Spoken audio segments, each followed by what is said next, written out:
15 months ago, I became a father for the first time. My wife and I had been blessed with this beautiful baby girl, and the experience made me realize how important it is that I become a great father. See, the relationship that I had with my father was quite complicated.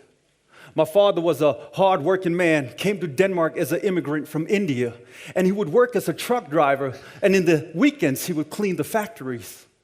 But due to his hard work and determination, he later on became a successful businessman. But my father was also very strict. He was a man who would often talk with his hands. And I remember how it felt when I got hit by them hands. But what hurt me even more was his opinion of me. I never felt like I could live up to his expectations. I remember one time when I got my grades from school and I came home with my report card, and like always, I didn't get the best grade in class. I was probably the one with the lowest grades. And when my father saw these grades, he got so upset that he called 3 of my classmates and told them to come to our home, and he told them to bring their report cards with them. So when they came, he took their papers and he lined them up on the table. And then he took my grades, and then he started comparing. And it was clear to everyone that I was a failure. And I'll never forget how my dad would look at me when he was upset. He had these intense eyes, and he told me, "You are going to fail in your life." But thank God I had my mother. My mother, she did everything in her power to remove the pain that I felt.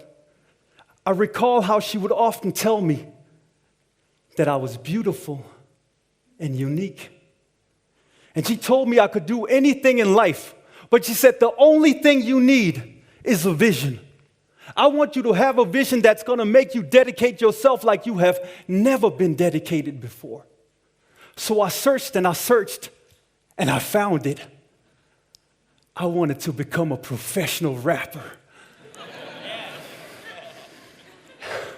And I had this dream that I wanted to release my music in India, because I had never heard of any English-speaking rapper who had ever signed a record deal in India. So I started working every day for 12 years. And finally, I succeeded. Along with a good friend of mine, we released music in 13 different countries, one of them being India. And the crazy thing is that the album that we put out in India actually made it to the #1 spot in the whole country of India. Thank you.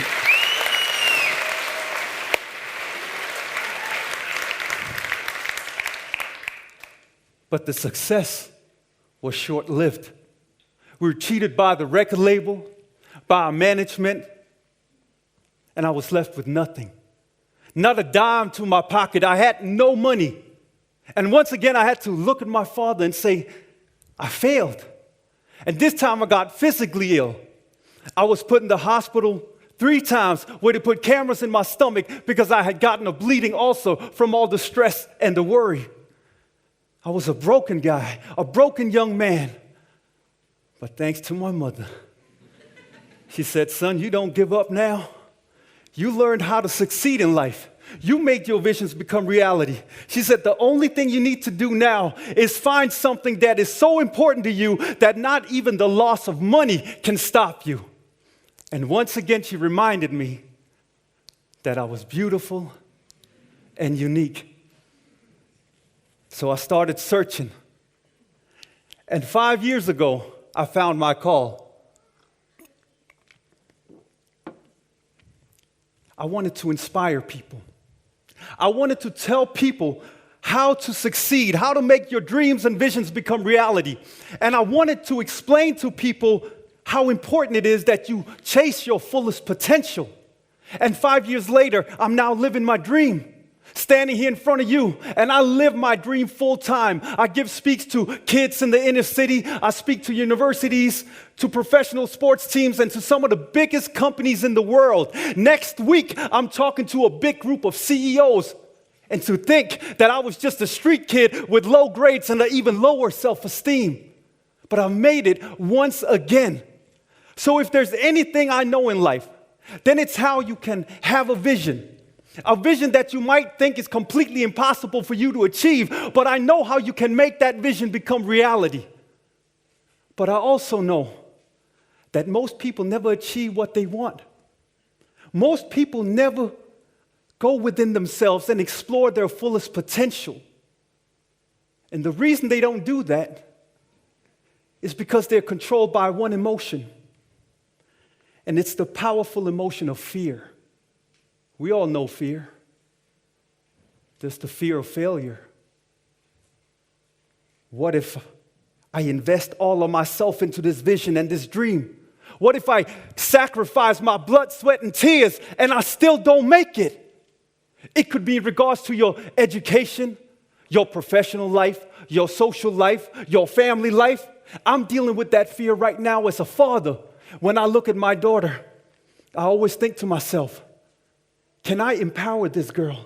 Can I give her the strength that she's going to need? Because I know that she's going to grow up in a world where she's surrounded by social media, and every time she checks her profile, she's going to be reminded that everybody else except her is living the perfect life. Right? And she's going to need strength to handle that type of pressure. But what life has taught me is that it is when we ask ourselves the big and important questions that we feel the emotion of fear. It is when we're at a crucial point in life and we have to make an important decision that we hear the voice of fear telling us, don't do it. You're not good enough. You're going to fail and it's going to hurt. And what I've also found out is that everybody feels fear. All of us.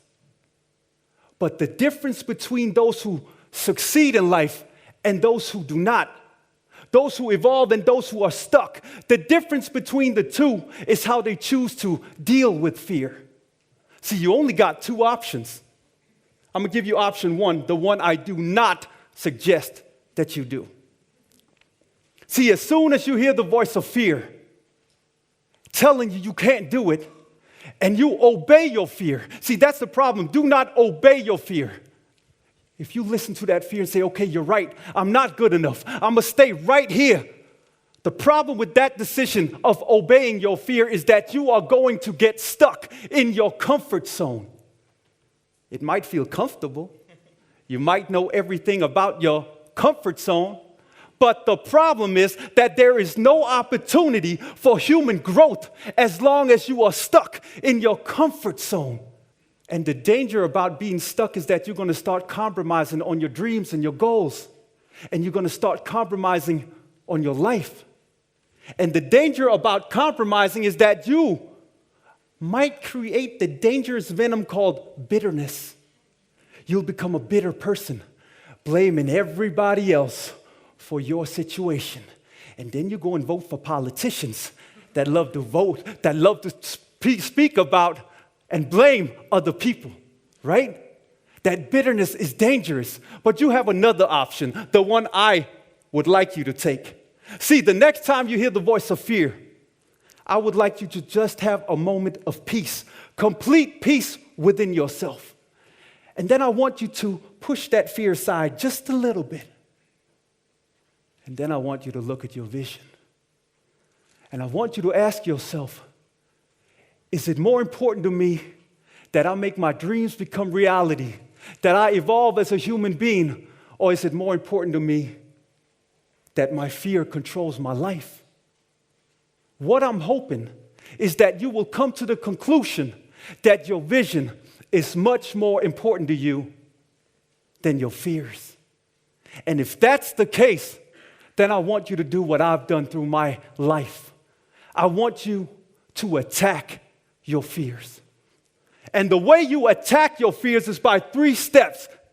Step 1, I want you to focus on exactly what it is you want to achieve or who you want to become. And do not compromise on that vision. And once you have that vision in your mind and in your soul, then it's time for step 2. You got to analyze. You got to analyze how you're going to get there. What is it you need to do? You got to analyze yourself, your own behavior. You got to analyze the people around you. You got to analyze and you got to have a game plan. And when you have that game plan, it's time for step number 3. It's time to execute. To do something about it, to train every single day. Make an agreement with yourself that you're going to make an effort every day to just take a step closer to your vision. Whatever it takes, it doesn't matter if it's a small or a big step. Just make sure that you take a step closer towards your vision. Sounds easy, right? Yeah, but it's hard. I'm going to tell you why it's hard. It's hard because as soon as you start going down that path towards your goals and dreams, all of a sudden, there'll be obstacles laid out in front of you. There'll be people that you love and care about that's going to try to talk you out of it. And there's going to be challenges that you think is completely impossible for you to achieve or overcome. But the reason why this is happening is because you're being tested.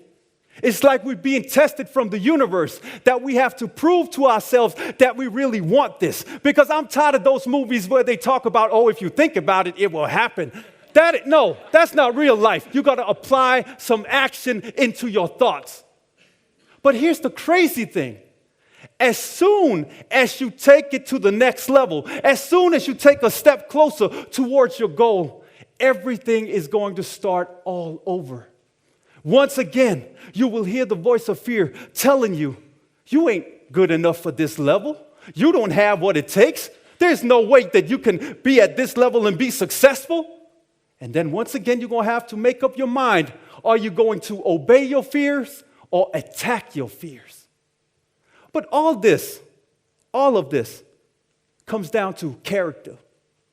Who are you? What are you made of? In my simple mind, there's only 2 types of people. There's the players, and then there's the spectators. See, the spectators are those who sit up in the bleachers, and they sit up there, and every time they look at all the players, they boo, and they complain all the time, and they're stuck in life, and they're bitter. And the problem with them is that they have compromised through their whole life, so everything is like at 50 or 30% of what they could have done. So they're really upset about that. But the problem about these spectators is that they don't want to analyze. They don't want to find out, what can I do to get out of this situation? And they sure don't want to train. They don't want to do nothing about it. They just want to sit there stuck in their comfort zone. But then you have the players. See, the players are those who are on the field. And every time they see an opportunity to score, they shoot. And they don't care how many times they miss. They don't care how much the spectators boo. They keep on trying. They keep on believing in themselves. And they constantly analyze themselves. What can I do to become better? What do I need to do to move around this obstacle, get around these people? What do I need to do? And then they train every single day. And the thing I love about these players is this, that they are addicted to fear. And the reason they're addicted to fear, why they want fear so bad in their lives, is because they know that it gives them strength. And you know that too. Because here's what happens every time you overcome your fears. What happens is that you can look at who you used to be and say that I am much stronger now because I overcame this fear. And when you overcome your challenges, it's the same thing that happens. You can look in the mirror and say, I am stronger than I have ever been before. So the question is now, who have you been until today? Have you lived your life as a player or a spectator? See, don't be upset if you really feel that you have been a spectator, because the most amazing thing about being a human being is that we can change our way of living, our behaviors right here, right now, if we really want to. The only thing we have to do is to activate our willpower. That's the only thing. And I'm telling you right now, do not underestimate your willpower. The reason why we built rockets and fly into the skies and into the universe is because of willpower. The reason why occupied countries become free is because of willpower. The reason why a man or a woman can climb a mountain bigger than a country is because of willpower. Don't you ever underestimate your willpower. I've had this challenge where I had to release myself. I was stuck in my life. And the reason why I was stuck was because of the anger that I had towards my father. I was so angry with him, and I knew that it was holding me back from succeeding and taking those steps forward in my life. And I knew that the only way that I could move forward in my life was if I could forgive my father. And I was afraid, but I wanted it so bad. So the first thing I did was I focused on what I wanted. I wanted to forgive my father. Then I had to analyze, because I had to understand him, why he had done what he had done. Because if I didn't know why, then I couldn't forgive him for real. So I had to understand why he treated me this way. So as I analyzed him, I found out that my father was raised the exact same way as me. And as I looked deeper into it, I found out that my grandfather and my great-grandfather was raised the exact same way as me. So now I understood. He didn't know any better. So when I knew this, then I could, 3, take action. I could take these steps every day towards forgiveness. And I'm telling you today that me and my father, we are the best of friends. We talk all the time. We talk about life and family and the world. And I told him I was coming here, and he said, son, tell him the truth. Tell him how it was. And you know what? Ever since I forgave him, all that fog disappeared. And I now see all the blessings and the values that my father has taught me. My father has taught me what hard work is all about. My father has taught me what it means to be dedicated and focused and be courageous. He's taught me all that, and I see it now because I'm released from my anger. And of all the people I speak to, there's one person that I have to say something to now, and I'm doing it because it's being filmed. It's to my daughter, Satleen. I want to tell you something. That life is crazy. You don't ever know when it's going to end. But maybe someday you're going to need my advice and I won't be here. But then hopefully you can watch this talk and be empowered by my words.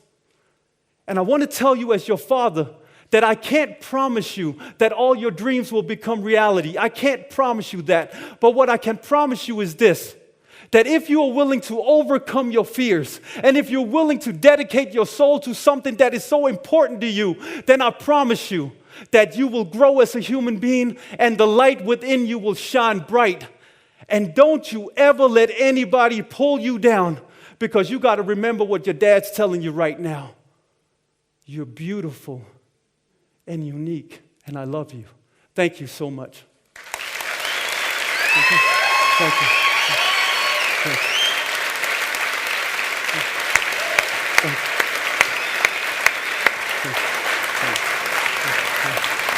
you.